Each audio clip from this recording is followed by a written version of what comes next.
Demerits और limitations of accounting principles, लेखांकन सिद्धांतों के अवगुण या सीमाएं। प्यारे विद्यार्थियों, जब हम मेरिट्स की बात करते हैं तो ऑटोमेटिकली डीमेरिट्स की बात भी वहाँ पर होती है। जहाँ पर हम एडवांटेजेस की बात करते हैं तो लिमिटेशंस की बात भी वहाँ पर ऑटोमेटिक हो जाती है। तो लेखांकन सिद्धांतों के कुछ फ़ायदे हमने इससे पहले वीडियो में डिस्कस किए और यहाँ पर हम देखते हैं कि डीमेरिट्स में जो फर्स्ट पॉइंट है, डिफरेंट ओपिनियंस इन एप्लीकेशन, व्यवहार में भिन्नता। यानी कि हमारे जो अकाउंटेंट हैं जब भी इन सिद्धांतों को लागू करने की बात करते हैं तो उनके व्यवहार में भिन्नता पाई जाती है। जैसे डिटर्मिनेशन ऑफ डेप्रिसिएशन, ह्रास के निर्धारण का कार्य किन्हीं दो अकाउंटेंट्स को देते हैं तो दोनों अकाउंटेंट्स अलग अलग डेप्रिसिएशन का अमाउंट वो निर्धारित करेंगे। ए नाम के अकाउंटेंट ने मान लीजिए डेप्रिसिएशन का अमाउंट 20,000 रुपये निश्चित कर दिया और बी नाम के अकाउंटेंट ने डेप्रिसिएशन का अमाउंट मान लीजिए 25,000 रुपये निश्चित कर दिया। तो ऐसी स्थिति में हमारा जो प्रॉफिट है, हमारी जो नेट इनकम है, वो उससे प्रभावित हो जाती है। ठीक इसी प्रकार से वैल्यूएशन ऑफ क्लोजिंग स्टॉक में अलग अलग अकाउंटेंट्स अपनी अलग अलग ओपिनियन रखते हैं। ठीक इसी प्रकार से गुडविल की वैल्यूएशन में भी विभिन्न अकाउंटेंट विभिन्न प्रकार से उसका निर्धारण करते हैं और इससे हमारी जो नेट फाइनेंशियल पोजीशन है वो प्रभावित होती है। तो ये था हमारा फर्स्ट पॉइंट। ठीक इसी प्रकार से हमारा जो सेकंड पॉइंट है, लैक ऑफ जनरल एक्सेप्टेंस, सामान्य स्वीकृति नहीं। प्यारे विद्यार्थियों, जैसा कि आप जानते हैं अकाउंटिंग प्रिंसिपल्स हैं वो दो प्रकार के होते हैं। एक है अकाउंटिंग कंसेप्ट्स, दूसरा है अकाउंटिंग कन्वेंशंस। तो अकाउंटिंग कन्वेंशंस, इनके लेखांकन की प्रथाओं के बारे में जो हमारे अकाउंटेंट हैं वो अलग अलग ओपिनियन रखते हैं, अलग अलग उनका विचार होता है।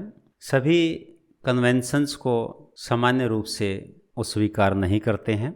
इसलिए जो व्यवसाय के परिणाम हैं, व्यवसाय के जो रिजल्ट्स हैं, फाइनेंशियल परफॉर्मेंस है, फाइनेंशियल पोजीशन है, उसके ऊपर प्रभाव पड़ता है।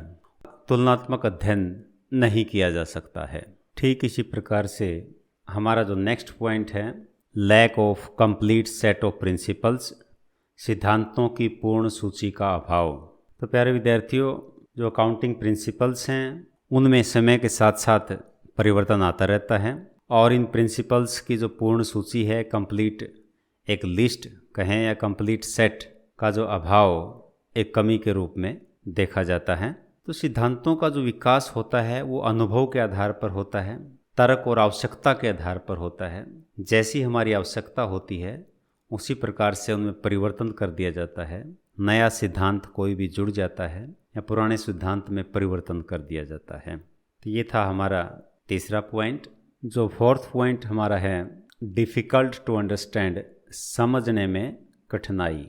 तो हमारे लेखांकन के सिद्धांत हैं वो कठिन हैं और कठिन होने के कारण इन सिद्धांतों को सामान्य व्यक्ति नहीं समझ पाता है और समझने में कठिनाई आती है। You can say it is very difficult to understand accounting principles for a layman. ठीक इसी प्रकार से जो नेक्स्ट पॉइंट है, कॉन्फ्लिक्ट अमंग प्रिंसिपल्स, सिद्धांतों में विरोधाभास। हमारे जो लेखांकन के सिद्धांत हैं वो एक दूसरे से सहमत नहीं हैं, उनके बीच में स्पष्ट विरोधाभास यानी कि कॉन्फ्लिक्ट प्रतीत होता है। एक दूसरे से वो एग्री नहीं करते हैं, एक दूसरे से सहमत नहीं हैं। For example, convention of conservatism, इनके सतर्कता की प्रथा, और कन्वेंशन ऑफ फुल डिस्क्लोजर, प्रकटीकरण की प्रथा, इन दोनों में विरोध स्पष्ट दिखाई पड़ता है। जो कन्वेंशन ऑफ कंजर्वेटिज्म है वो हमें बताती है कि जो भविष्य में होने वाली हानियां हैं, कोई लॉसेस हैं, तो उनके लिए हमने प्रोविज़न बनाना चाहिए। जबकि जो हमारे संभावित लाभ हैं, भविष्य में होने वाले कुछ लाभ हैं, तो उनको हमें छोड़ देना चाहिए, इग्नोर कर देना चाहिए। ठीक इसके विपरीत आप देखते हैं पूर्ण प्रकटीकरण की प्रथा है। तो पूर्ण प्रकटीकरण की प्रथा यानी कि कन्वेंशन ऑफ फुल डिस्क्लोजर ये हमें बताती है कि सभी महत्वपूर्ण तथ्य जो भी इम्पोर्टेंट फैक्ट्स हैं उनको हमने पूर्ण रूप से और सही ढंग से प्रकट करना चाहिए। खातों में हमने फाइनेंशियल स्टेटमेंट्स में उनको दिखाना चाहिए। Last but not least is 6th point, historical cost base, ऐतिहासिक लागत आधार। तो जैसा कि आप जानते हैं प्यारे विद्यार्थियों, लेखांकन सिद्धांतों में हिस्टोरिकल कॉस्ट बेस को अपनाया गया है। यानी कि कोई भी फिक्स एसेट हम लेते हैं तो उसको कॉस्ट के आधार पर रिकॉर्ड किया जाता है। उसी कॉस्ट के ऊपर आधारित होकर के हम जो है डेप्रिसिएशन लगाते हैं या अन्य कोई भी लेन देन है उसकी एंट्री वहाँ पर करते हैं। तो हिस्टोरिकल कॉस्ट बेस एक ऐसा बेस है जिस पर आधारित होकर जो हमारे अकाउंट्स तैयार हुए हैं वो व्यवसाय की सही फाइनेंशियल पोजीशन को नहीं दर्शाते हैं। उदाहरण के लिए मैं आपको बता दूं कि जैसे आपने एक बिल्डिंग खरीदी है 10 लाख रुपए की और उस बिल्डिंग पे आप डेप्रिसिएशन लगाते हैं 10% की दर से, मान लीजिए, तो 1 लाख रुपए आप डेप्रिसिएशन हर साल उसके ऊपर लगा देते हैं। तो इस प्रकार से बिल्डिंग की वैल्यू कम हो करके वो एक दिन जीरो के ऊपर भी आ जाएगी, शून्य के ऊपर आ जाएगी। जबकि बिल्डिंग की वास्तव में मार्केट वैल्यू आप देखते हैं वो 10 लाख से बढ़ करके 50 लाख रुपए की हो गई है। तो वास्तविक फाइनेंशियल पोजीशन सिद्धांतों के कारण हम व्यवसाय की प्रदर्शित नहीं कर पाते हैं।